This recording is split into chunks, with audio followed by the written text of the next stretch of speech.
Edwin Gain nous parle de 4 lois qu'elle nous propose d'explorer pour vivre avec plus de prospérité dans notre vie. Alors, c'est la prospérité financière, mais ce n'est pas que la prospérité financière. La prospérité, c'est se sentir bien dans son corps, bien dans sa peau, bien avec les personnes qui sont autour de nous, et aussi bien dans son compte en banque, bien évidemment. Je pense que spirituel est un bon mot.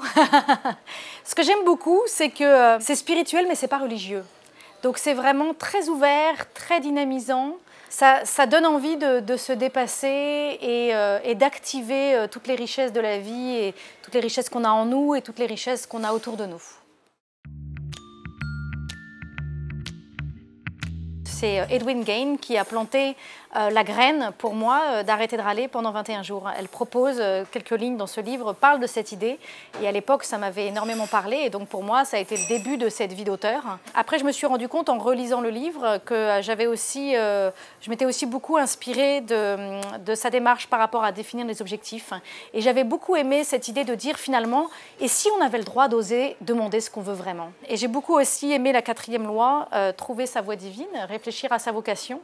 Finalement c'est quelque chose qui a été déterminant dans ma réussite et j'en parle dans le livre Wake Up, de l'importance de partir en mission, de l'importance d'identifier quelle est la place qu'on a envie d'occuper dans cette humanité, quel rôle on a envie de jouer dans la société, quel problème on a envie de résoudre et ensuite de s'y consacrer à 100%, à 300%, j'ai même envie de dire.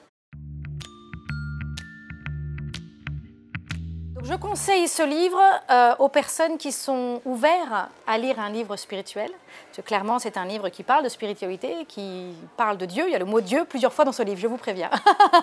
Donc, il faut être ouvert à ça.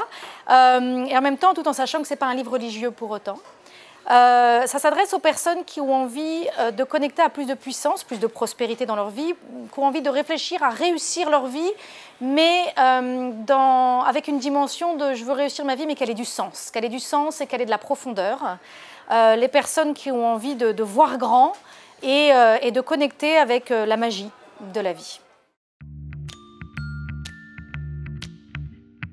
Les enfants voient grand. Ils rêvent de devenir des stars de cinéma, de voler dans des vaisseaux spatiaux vers des planètes éloignées, de conquérir le monde. Ils ne rêvent pas de devenir comptables stressés, des petits entrepreneurs qui se débattent dans les difficultés ou des femmes au foyer peu épanouies. Vous aussi, étant enfant, saviez voir grand. Mais avec le temps, peut-être réprimandé par vos parents, vos professeurs, vos frères et sœurs, qui vous reprochaient de trop rêver et de ne pas être assez réaliste, vous avez probablement diminué vos attentes.